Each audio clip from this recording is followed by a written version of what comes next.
संगम की बेला है सुहानी, संगम की बेला है सुहानी, ये समय है बड़ा वरदानी। संगम की बेला है सुहानी, ये समय है बड़ा वरदानी। ये समय है बड़ा वरदानी, ये समय है बड़ा वरदानी, ये समय है बड़ा वरदानी, ये समय है बड़ा वरदानी। संगम की बेला है सुहानी, ये समय है बड़ा वरदानी। संगम की बेला है सुहानी, ये समय है बड़ा वरदानी।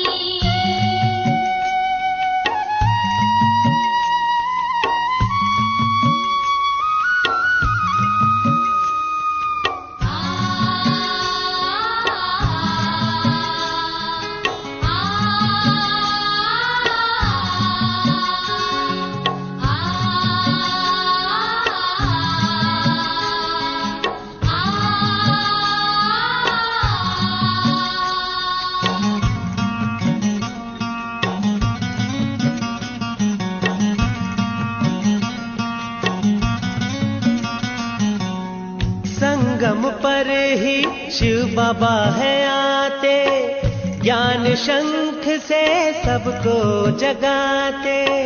संगम पर ही शिव बाबा है आते, ज्ञान शंख से सबको जगाते।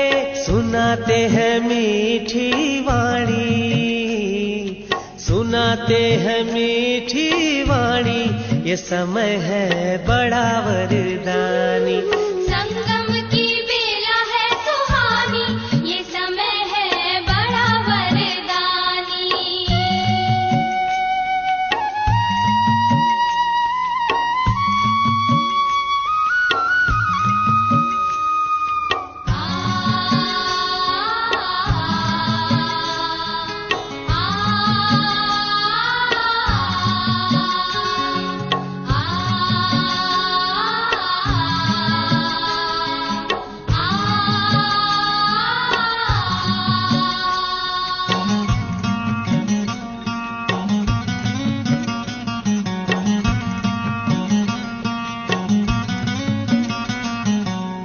संगम पर ही ब्राह्मण बनते, सम्मुख शिव से बातें करते। संगम पर ही ब्राह्मण बनते, सम्मुख शिव से बातें करते। मिलन मिला इसकी निशानी, मिलन मिला इसकी निशानी, ये समय है बड़ा वरदानी। संगम की बेला है सुहानी, ये समय है बड़ा वरदानी।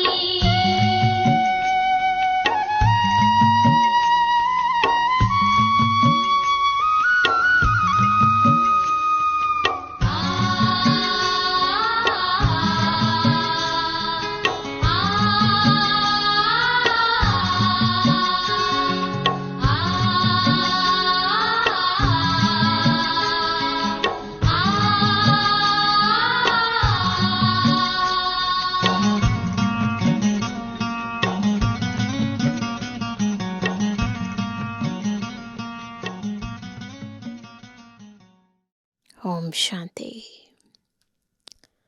संगम युग का ये सुहावना समय, जब आत्मा और परमात्मा का संगम होता है, जब आत्मा जो सब कुछ खो चुकी थी फिर से सब कुछ पा लेती है, और इस पाने का आधार है आत्मा और परमात्मा का अनादि अविनाशी गहरा संबंध। जिस संबंध में इतनी शक्ति है, जिस प्यार में इतनी शक्ति है, जो आत्मा को कनिष्ठ से उत्तम बना देता है।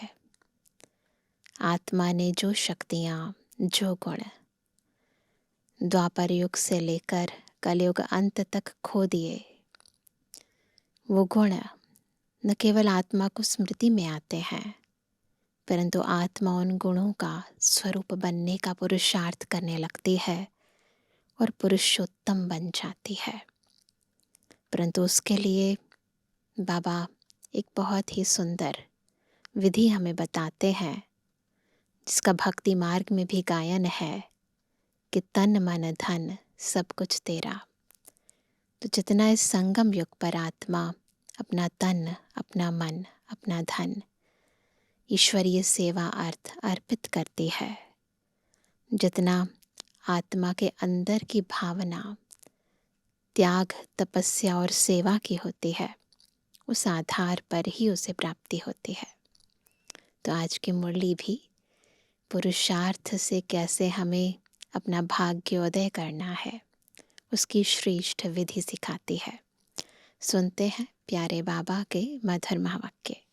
आज 16 तारीख 16 जुलाई 2026। बाबा के महावाक्य हैं, मीठे बच्चे, यह पुरुषोत्तम बनने का संगम युग है। इसमें कोई भी पाप कर्म नहीं करना है। टाइम है उत्तम बनने का। अगर उस टाइम पर हम पाप कर्म करेंगे तो उत्तम की जगह और कनिष्ठ बन जाएंगे। प्रश्न है, संगम पर तुम बच्चे सबसे बड़ा पुण्य कौन सा करते हो? यह है पुण्य कमाने का समय, लेकिन सबसे बड़ा पुण्य क्या है?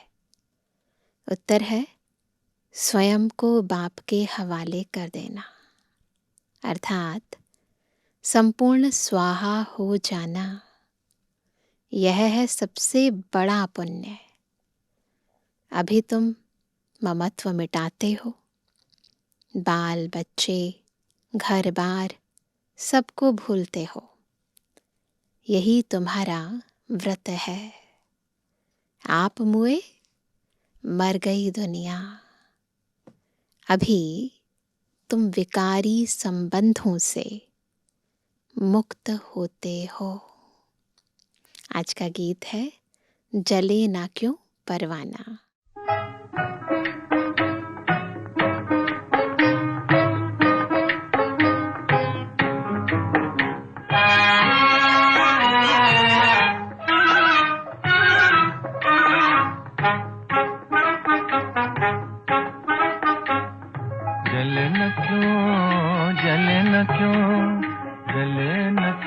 परवाना जले न क्यों परवाना, जले न क्यों, जले न क्यों, जले न क्यों परवाना, जले न क्यों परवाना।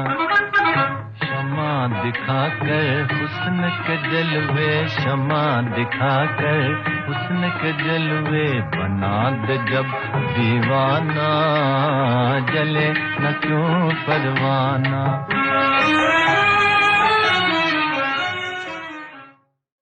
ओम शांति। यह सब भक्ति मार्ग में बाप की महिमा करते हैं। यह है परवानों की क्षमा के लिए महिमा। जबकि बाप आए हैं तो क्यों ना जीते जी उनके बन जाएं, है ना। जब ऐसी क्षमा हो, ऐसा शिव बाबा आए तो आत्मा को अपना सब कुछ न्योछावर कर देना चाहिए ना। जीते जी कहा ही उनको जाता है जो एडॉप्ट करते हैं, है ना। तो जीते जी हम बाबा के बन गए। लोग मरने के बाद बनते हैं, है ना। तो बाबा ने हमें एडॉप्ट कर लिया। हम पहले देह अभिमानी थे, देहिक माता पिता की पहचान हमें मिली थी, लेकिन अब हम एक ही जन्म में, द्विज जन्म में है, ब्राह्मण जन्म में है। जैसे जीते जी प्रभु को प्यारे हो गए, बाबा ने हमें एडॉप्ट किया। पहले तुम आसुरी परिवार के थे, अब तुम ईश्वरीय परिवार के बने हो। जीते जी ईश्वर ने आकर तुमको एडॉप्ट किया है। जिसको फिर शरणागति कहा जाता है। दूसरे लहजे में बोलें तो जैसे बाबा ने हमें शरण दी है, गाते हैं ना, शरण पड़ी मैं तेरे। अब प्रभु की शरण तब पड़े जबकि वह आए, अपनी ताकत दिखाए, जलवा दिखाए। वही सर्वशक्तिमान है ना, ऐसा कुछ करे तभी तो उसकी महिमा हो कि वो सर्वशक्तिमान है। बरोबर उनमें कशिश भी है ना, सब कुछ छुड़ा देते हैं। इतनी कशिश है, वो कहते हैं छोड़ दो और हम छोड़ देते हैं। बरोबर जो बाप के बच्चे और बच्चियां बनते हैं, वह आसुरी संप्रदाय के संबंध से तंग हो जाते हैं। कहते हैं बाबा कब यह संबंध छूटेंगे। यहाँ यह पुराना संबंध भुलाना पड़ता है। ऐसे छूटता नहीं है, पर मन बुद्धि से भुलाना पड़ता है। आत्मा जब देह से अलग हो जाती है तो बंधन खलास हो जाते हैं। मनुष्य आत्मा जब देह छोड़ती है तो देह के साथ जो भी उसके संबंधी थे, एक है देह के साथ आत्मा का संबंध, फिर उस देह के और जो संबंधी होते हैं उनके साथ में नाता तभी टूटता है। तो बाबा कहते हैं इस समय तुम जानते हो सबके लिए मौत है, और यह जो बंधन है यह सब है विकारी। अब बच्चे निर्विकारी संबंध चाहते हैं, विकारी हैं इसलिए दुख देते हैं, और हम चाहते हैं उस संबंध में जाए जो निर्विकारी हो।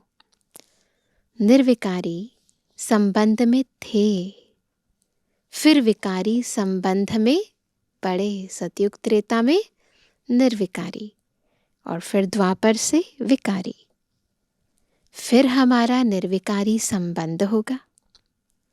यह बातें और किसकी बुद्धि में नहीं होती। बच्चे जानते हैं हम आसुरी बंधन से मुक्त होने का पुरुषार्थ कर रहे हैं। एक बाप से योग रखा जाता है, उस तरफ है एक रावण, इस तरफ है एक राम। यह बातें दुनिया नहीं जानती। कहते भी हैं राम राज्य चाहिए, परंतु सारी दुनिया रावण राज्य में है। यह कोई समझते नहीं है। भले कहें हमें राम राज्य चाहिए, परंतु ये बात एहसास में नहीं होती कि अगर हमें राम राज्य चाहिए तो इसका मतलब ये दुनिया रावण राज्य है। राम राज्य में तो पवित्रता, सुख, शांति थी, वह अब नहीं है। परंतु जो कहते हैं उसको महसूस नहीं करते हैं। गाया भी जाता है, यह आत्माएं सब सीताएं हैं। एक सीता की बात नहीं, न एक अर्जुन की, न एक द्रौपदी की बात है, न एक के द्वारा बहुतों के बारे में बताया गया है ना। वो तो एक मिसाल दे देते हैं। यह तो अनेकों की बात है। दृष्टांत एक का देते हैं, एग्जाम्पल देते हैं एक का। समझना तो सभी को है ना। तुमको भी कहा जाता है तुम सब अर्जुन मिसल हो, जो ज्ञान का अर्जन करे वो अर्जुन है। तुम कहेंगे अर्जुन तो यह भागीरथ हो गया। बाप कहते हैं मैं साधारण बूढ़े तन का यह रथ लेता हूँ। उन्होंने फिर चित्रों में घोड़ा गाड़ी दिखाया है। उन्होंने क्या दिखाया है? भगवान को श्री कृष्ण के रूप में, जो कि घोड़ा गाड़ी उसके रथी बनते हैं, सारथी बनते हैं ना अर्जुन के। परंतु वास्तविकता में कौन सा रथ है? देह रूपी रथ है। ब्रह्मा बाबा के देह का रथ लेते हैं, है ना। बाबा कहते हैं इसको अज्ञान कहा जाता है। बच्चे समझते हैं यह शास्त्र आदि जो भी हैं सब भक्ति मार्ग के हैं। यह बातें कोई समझ ना सके जब तक 7 रोज समझने का कोर्स ना ले। भक्ति अलग है, ज्ञान, भक्ति और वैराग्य कहते हैं। वास्तव में सन्यासियों का वैराग्य कोई सच्चा नहीं है। वह तो जंगल में जाकर फिर आए, शहरों में निवास कर बड़े बड़े मकान आदि बनाते हैं। वो फिर द्वापर युग के आदि में जो हुए सन्यासी वो जंगलों में जाते थे, कंदराओं में तपस्याएं करते थे। आजकल के सन्यासी लोग, साधु लोग नहीं करते हैं। वो क्या करते हैं, शहरों में ही आ जाते हैं। सिर्फ कहते हैं हमने घर बार छोड़ा है। तुम्हारा है सारी पुरानी दुनिया से वैराग्य। यथार्थ बात यह है, वह है हद की बात। इसलिए उनको हठ योग, हद का वैराग्य कहा जाता है। तुम बच्चे जानते हो यह पुरानी दुनिया अब खत्म होनी है, तो यह बेहद का वैराग्य। इसलिए ज़रूर इससे वैराग्य आना चाहिए। बुद्धि भी कहती है नया घर बनता है तो पुराने को तोड़ा जाता है। तुम जानते हो अभी तैयारी हो रही है। कलयुग के बाद फिर सतयुग ज़रूर आएगा, निश्चय है ना सभी को। अभी यह है पुरुषोत्तम संगम युग। पुरुषोत्तम मास भी होता है। तुम्हारा है पुरुषोत्तम युग। पुरुषोत्तम मास में दान पुण्य आदि करते हैं। तुम इस पुरुषोत्तम युग में सर्वस्व स्वाहा कर लेते हो। उसकी यादगार में फिर भक्ति में पुरुषोत्तम मास मनाते हैं और उस समय दान पुण्य करते हैं। जानते हो यह सारी दुनिया ही स्वाहा होनी है, तो सारी दुनिया का सर्वस्व स्वाहा होने के पहले हम अपने को क्यों ना स्वाहा करें। वो तो हो ही जाएगा समय पर, परंतु उससे पहले हमें अगर अपना भाग्योदय करना है तो फिर अपना जीते जी तन मन धन स्वाहा करना है। इसका तुमको कितना ना पुण्य मिलेगा। वह है हद का पुरुषोत्तम मास। यह तो बेहद की बात है। पुरुषोत्तम मास में बहुत कथाएं सुनते हैं, व्रत नियम रखते हैं। तुम्हारा तो बड़ा भारी व्रत है ना। वो लोग खान पान का व्रत रखते हैं, हमारा बहुत भारी व्रत है। तुम्हारे भल बाल बच्चे घर बार आदि सब हैं, परंतु दिल से ममत्व मिट गया है ना। ये है व्रत। आप मुए मर गई दुनिया। जिस पल हम मर गए तो हमारे लिए सारी दुनिया मर गई। तो बाबा कहते हैं तुम जानते हो यह सब खत्म हो जाएंगे। हम बाप के बने हैं पुरुषोत्तम बनने के लिए। सर्व पुरुषों में अर्थात मनुष्यों में उत्तम पुरुष यह लक्ष्मी नारायण सामने खड़े हैं। इनसे उत्तम कोई भी मनुष्य हो नहीं सकता। लक्ष्मी नारायण विश्व के मालिक थे। तुम आए हो ऐसे पुरुषोत्तम बनने। कैसे? लक्ष्मी नारायण जैसे। सभी मनुष्य मात्र सद्गति को पाते हैं। सभी मनुष्य मात्र। मनुष्यों की आत्मा पुरुषोत्तम बन जाती है तो फिर उनके रहने का स्थान भी ऐसा उत्तम होना चाहिए। सिंपल सी बात है, अगर आत्मा की क्वालिटी बढ़ गई तो फिर वो जहाँ रहेगी वो स्थान भी तो ऐसा अच्छा होना चाहिए ना। तो आत्मा पुरुषोत्तम है, शरीर निरोगी है, तो फिर सारी दुनिया भी तो ऐसी होनी चाहिए। जैसे प्रेसिडेंट सबसे ऊंच पद पर है तो उनको रहने के लिए राष्ट्रपति भवन मिला है। कितना बड़ा महल, बगीचा आदि है। यह हुई यहाँ की बात। राम राज्य को तो तुम जानते हो, तुम सतयुगी पुरुषोत्तम बनते हो, फिर यह कलयुगी पुरुषोत्तम रहेंगे नहीं। तुम सतयुगी पुरुषोत्तम बनने के लिए पुरुषार्थ कर रहे हो। तुम जानते हो हमारे महल कैसे बने हुए होंगे। कल राम राज्य होगा, तुम राम राज्य में पुरुषोत्तम होंगे। तुम चैलेंज करते हो कि हम रावण राज्य को बदल राम राज्य स्थापन करेंगे। अब चैलेंज किया है तो एक दो को पुरुषोत्तम बनाना है। भविष्य 21 जन्म के लिए देवताओं की महिमा गाते हैं। क्या गाते हैं? सर्वगुण संपन्न, 16 कला संपूर्ण, संपूर्ण निर्विकारी, अहिंसा परमो देवी देवता धर्म। तुम जानते हो और कोई मनुष्य नहीं जानते। तुम दूसरे जन्म में पुरुषोत्तम बनेंगे। फिर इस रावण राज्य का कोई नहीं रहेगा।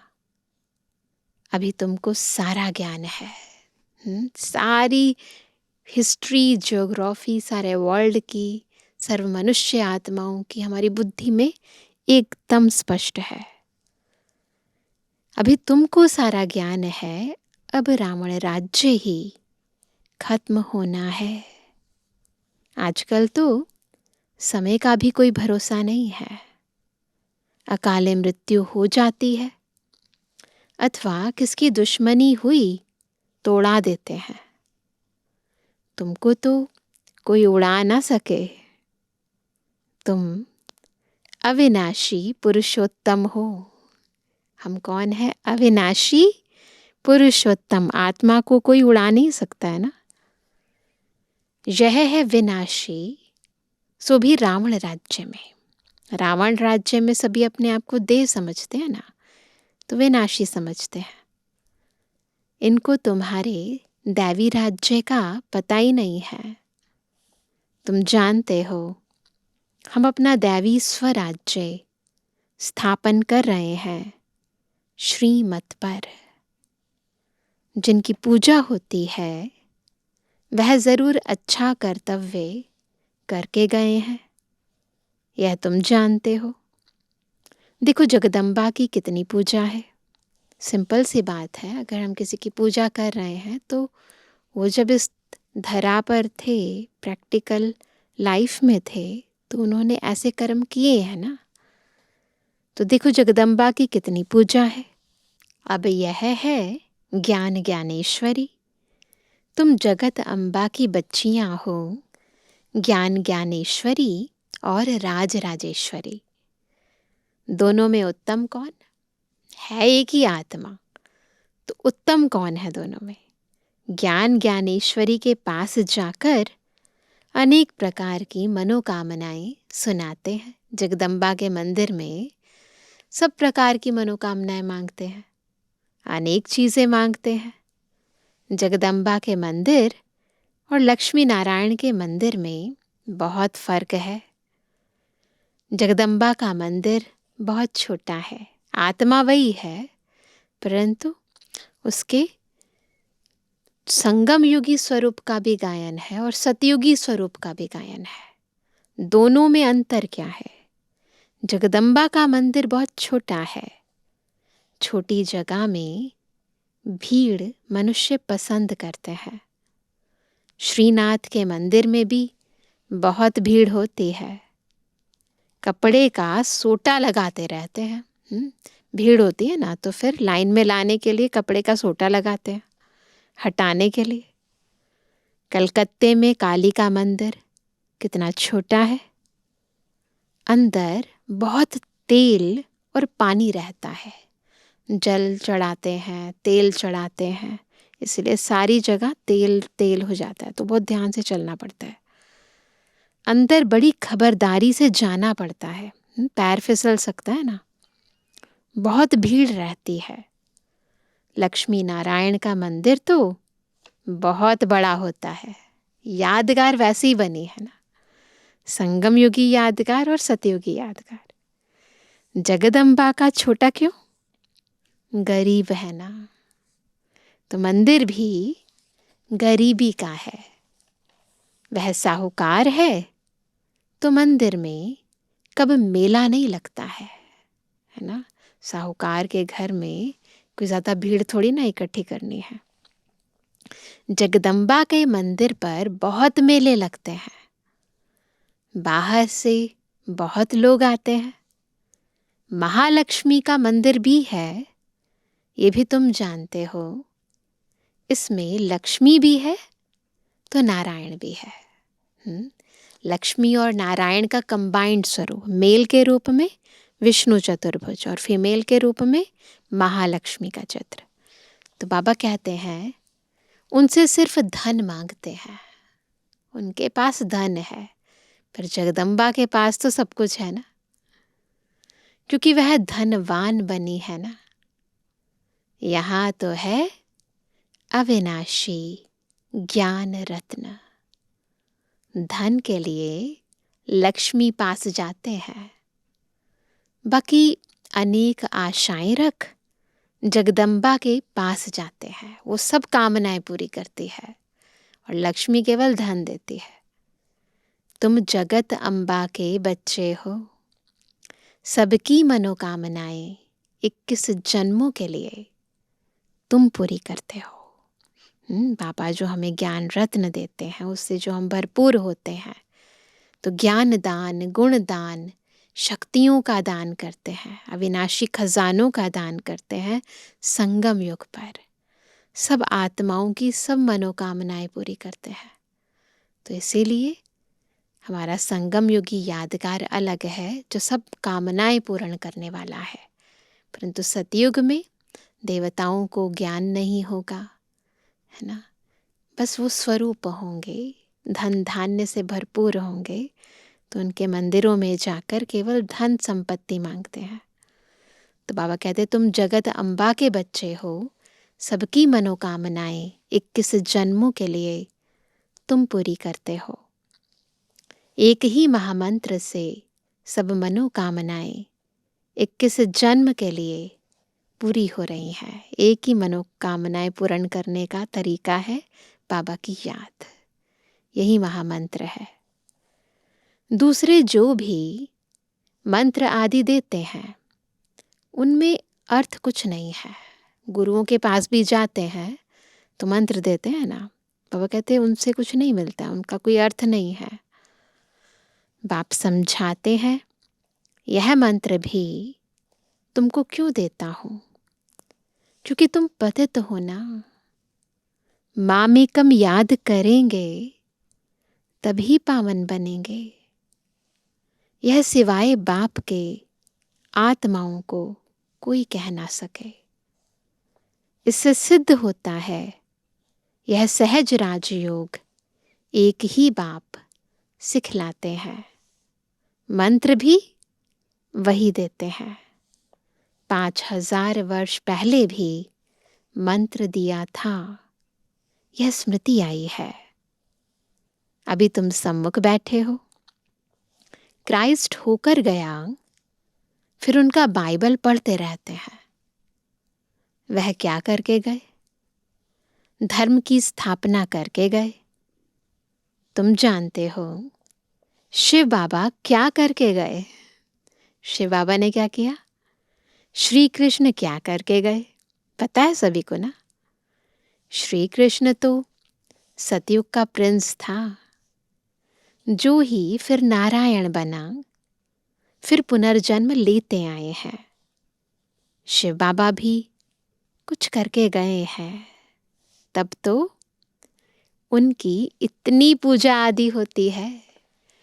तो जो भी यादगार हम मनाते हैं या यादगार में चित्र बनाते हैं या मंदिर बनाते हैं, पूजा अर्चना आदि करते हैं, तो उसका कारण है वो आत्माएं कुछ ऐसा विशेष करके गई हैं, कुछ दे के गई हैं। तो बाबा कहते हैं, अभी तुम जानते हो राजयोग सिखा कर गए हैं, भारत को स्वर्ग बना कर गए हैं। जिस स्वर्ग का पहला नंबर मालिक खुद नहीं बने, शिव बाबा खुद मालिक नहीं बने, वह तो श्री कृष्ण बना। श्री कृष्ण पहला नंबर मालिक बना स्वर्ग का, शिव बाबा नहीं बने। जरूर श्री कृष्ण की आत्मा को पढ़ाया, तुम समझ गए हो। श्री कृष्ण की वंशावली तुम बैठे हो। राजा रानी को माता पिता अन्नदाता कहते हैं। राजस्थान में भी राजा को अन्नदाता कहा जाता है। राजाओं की कितनी मान्यता होती है। आगे सब शिकायतें राजा के पास आती थी। पहले तो यही ट्रेंड था ना, दरबार लगती थी। कोई भूल करते थे तो बहुत पछताते थे, फिर दंड मिलता था। आजकल तो जेल बर्ड्स बहुत हैं, बार बार गलती करते हैं, बार बार जेल में चले जाते हैं, फिर गलती करते हैं, फिर जेल में चले जाते हैं, घड़ी घड़ी जेल में जाते हैं। अभी तुम बच्चों को गर्भ जेल में नहीं जाना है ना, गर्भ जेल में नहीं जाना है, क्योंकि अब बाबा हमें ऐसे कर्म सिखाते हैं जिससे 21 जन्मों तक हमें कोई सजा खानी नहीं पड़ेगी। ना वो जेल होगी, ना गर्भ जेल होगी। तुमको तो गर्भ महल में आना है, इसलिए बाप को याद करो तो विकर्म विनाश होंगे। फिर कब गर्भ जेल में नहीं जाएंगे। तो सबसे श्रेष्ठ कर्म क्या है? बाबा को याद करना। वहां पाप होता नहीं है, सब गर्भ महल में रहते हैं। सिर्फ कम पुरुषार्थ के कारण कम पद पाते हैं, इतना ही अंतर होता है। बाकी कोई भी राजा हो या प्रजा हो, कोई भी गर्भ जेल में नहीं जाता। ऊंच पद वालों को सुख भी बहुत रहता है। यहाँ तो सिर्फ 5 वर्ष के लिए गवर्नर प्रेसिडेंट मुकर्रर करते हैं। तुम समझा सकते हो कि भारत ही दैवी राजस्थान बना। अभी तो न राजस्थान है और न राजा रानी है। अभी तो कहीं पर भी कोई नहीं है ना भारत देश में। तो आगे कोई गवर्नमेंट को पैसा देते थे तो महाराजा महारानी का टाइटल मिल जाता था। जो टाइटल है वो खरीद लेते थे। यहाँ तुम्हारी तो है पढ़ाई। राजा रानी कब पढ़ाई से नहीं बनते हैं। वहाँ पर ऐसा नहीं होता है। कोई जैसे पोस्ट पोजीशन होती है तो आईएएस बनना है, आईपीएस बनना है, तो उसके लिए पढ़ाई करते हैं। तो बाबा कहते हैं राजा रानी कोई पढ़ाई से वैसे बनते नहीं हैं। तुम्हारी एम ऑब्जेक्ट है, इस पढ़ाई से तुम विश्व का महाराजा महारानी बनते हो। इस पढ़ाई से राजा रानी भी नहीं, महाराजा महारानी बनते हैं। राजा रानी का टाइटल त्रेता से शुरू होता है। तुम अभी ज्ञान ज्ञानेश्वरी बनते हो, फिर राज राजेश्वरी बनेंगे। कौन बनाएंगे? ईश्वर। कैसे? राजयोग और ज्ञान से। राजाई के लिए बाप को याद करना है। बाप तुमको स्वर्ग का मालिक बनाते हैं। यह तो बहुत सहज है ना। हेवन स्थापन करने वाला है ही गॉड फादर। हेवन में तो हेवन की स्थापना नहीं करेंगे, पहले करेंगे ना। जरूर उन्हों को संगम पर पद मिलता है, इसलिए इसको सुहावना कल्याणकारी संगम युग कहा जाता है। बाप कितना बच्चों का कल्याण करते हैं, जो स्वर्ग का मालिक बनाते हैं। कहते भी हैं परमपिता परमात्मा नई दुनिया रचते हैं, परंतु उसमें कौन राज्य करते हैं यह किसको पता नहीं। कहते हैं ना हेवनली गॉड फादर, लेकिन हेवन में फिर जाता कौन है ये नहीं पता। तुम समझते हो राम राज्य किसको कहा जाता है? उन्होंने तो राम राज्य को लाखों वर्ष दे दिए हैं। शास्त्रों में तो लाखों वर्ष दे दिए हैं, हर युग को इतने सारे वर्ष दे दिए हैं। कलयुग को 40,000 वर्ष दे दिए हैं। बाप कहते हैं मैं आता ही हूँ संगम पर, आकर ब्रह्मा द्वारा विष्णुपुरी की स्थापना करता हूँ। सत्यनारायण की कथा भी यह है। सतयुग में तुम लक्ष्मी नारायण सर्वगुण संपन्न बनते हो, फिर कला कम होती जाती है। नया झाड़ तब कहा जाता है जबकि स्थापना होती है न, तभी नया झाड़ कहेंगे ना। नया मकान बनता है तो नया कहेंगे। तुम भी सतयुग में आएंगे तो नई राजधानी होगी, फिर कला कम होती जाती है, नई होगी, फिर अपने आप समय प्रमाण धीरे धीरे आत्मा की क्वालिटी भी डाउन होती जाती है, दुनिया भी पुरानी होती जाती है। स्थापना यहाँ होती है। यह वंडरफुल बातें कोई की भी बुद्धि में नहीं है। तो बाप ने समझाया है कि सभी आत्माओं के लिए यह युग है पुरुषोत्तम बनने का। जीवन मुक्ति को पुरुषोत्तम कहा जाता है। जीवन बंध को पुरुषोत्तम नहीं कहेंगे। इस समय कोई पुरुषोत्तम नहीं है, ये जीवन बंध है। इस समय सब जीवन बंध में है, जीवन में है और बंधन में भी है। कर्मों का बंधन, संबंधों का बंधन, बहुत तरह के बंधन है। बाप आकर सबको जीवन मुक्त बनाते हैं। तुम आधा कल्प जीवन मुक्त होंगे, फिर जीवन बंद। यह तुम समझते हो, सारी साइकिल हम समझते हैं। तुम्हारा व्रत नियम क्या है? बाबा ने आकर व्रत रखवाया है। भक्ति में भी व्रत रखते हैं ना, तो यहाँ कौन सा व्रत रखा है? खान पान की बात नहीं है, सब कुछ करो, खाओ पियो, मना नहीं है।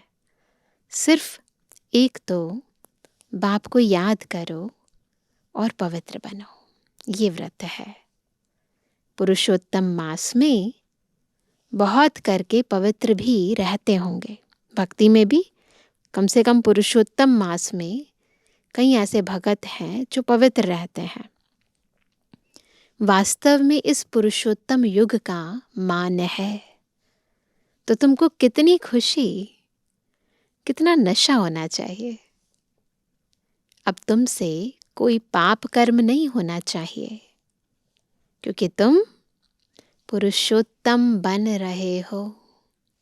अच्छा, मीठे मीठे के बेजवानी बच्चों पितृवानी बाप दादा का दिल जान सको प्रेम से नंबरवार प्रसाद अनुसार याद कर। रूहानी बच्चों की रूहानी बाप दादा को गुड मॉर्निंग, नमस्ते नमस्ते नमस्ते। धारणा के लिए मुख्य सार पहला, इस पुरुषोत्तम युग में जीवन मुक्त बनने के लिए पुण्य कर्म करने हैं, पवित्र जरूर रहना है। घर बार आदि सब होते, दिल से ममत्व मिटा देना है। दूसरा श्रीमत पर अपने तन मन धन से दैवी राज्य स्थापन करना है, पुरुषोत्तम बनाने की सेवा करनी है। वरदान है सहयोग द्वारा स्वयं को सहज योगी बनाने वाले निरंतर योगी भव। सहयोग द्वारा स्वयं को सहज योगी बनाने वाले निरंतर योगी भव। संगम युग पर बाप का सहयोगी बन जाना, यही सहज योगी बनने की विधि है। जिनका हर संकल्प, शब्द और कर्म बाप की व अपने राज्य की स्थापना के कर्तव्य में सहयोगी रहने का है। जिनका हर संकल्प, शब्द और कर्म बाप की व अपने राज्य की स्थापना के कर्तव्य में सहयोगी रहने का है, उसको ज्ञानी योगी तू आत्मा, निरंतर सच्चा सेवाधारी कहा जाता है ना। ये परिभाषा है। हर संकल्प, हर शब्द, हर कर्म बाबा की सेवा में, ईश्वरीय स्थापना के कर्तव्य में लगे। मन से नहीं तो तन से, तन से नहीं तो धन से, धन से भी नहीं तो जिसमें सहयोगी बन सकते हो उसमें सहयोगी बनो। तो यह भी योग है। जब हो ही बाप के तो बाप और आप तीसरा ना हो। इससे निरंतर योगी बन जाएंगे। बस हर पल हमारी हर शक्ति ईश्वरीय स्थापना के कार्य में बाबा की याद में लगे। स्लोगन है संगम पर सहन करना, अर्थात मरना ही स्वर्ग का राज्य लेना है। तो सहना यानी शहंशाह बनना। आज का अव्यक्त इशारा, ज्वाला स्वरूप स्थिति में रह शक्तिशाली याद का अनुभव करो। समय प्रमाण रहे हुए जो भी मन के संबंध संपर्क के हिसाब किताब हैं, उसे ज्वाला स्वरूप याद में भस्म करो। लगन है, इसमें बाप दादा भी पास करते हैं, लेकिन अभी लगन को अग्नि रूप में लाओ। विश्व में जो चारों ओर भ्रष्टाचार, अत्याचार की अग्नि जल रही है, वह आप बच्चों के योग अग्नि से, ज्वालारूप याद से समाप्त हो जाएगी। इसलिए अब लगन को अगन बनाओ, ज्वाला स्वरूप याद करो। अच्छा, ओम शांति।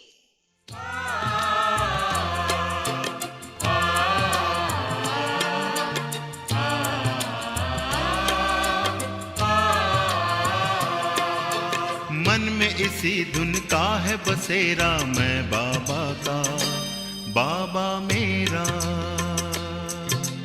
मन में इसी धुन का है बसेरा, मैं बाबा का, बाबा मेरा। सुख शांति का मर्म सुनहरा, मैं बाबा का, बाबा मेरा।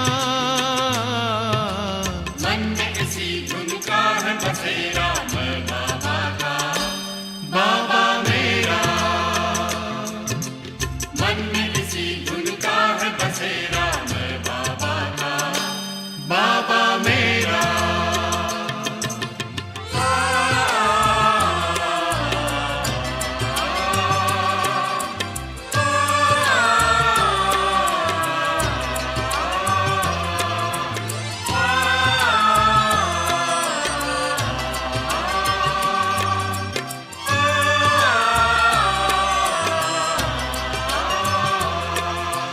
जिसने जीवन दान दिया, लाखों है एहसान किया। रचता रचना के परिचय का हमको अनुपम ज्ञान दिया। जिसने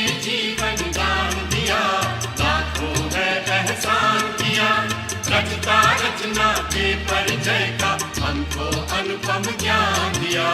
ज्योति बिंदु ने किया सवेरा मैं बाबा का बाबा मेरा। ज्योति बिंदु ने किया सवेरा मैं बाबा का बाबा मेरा।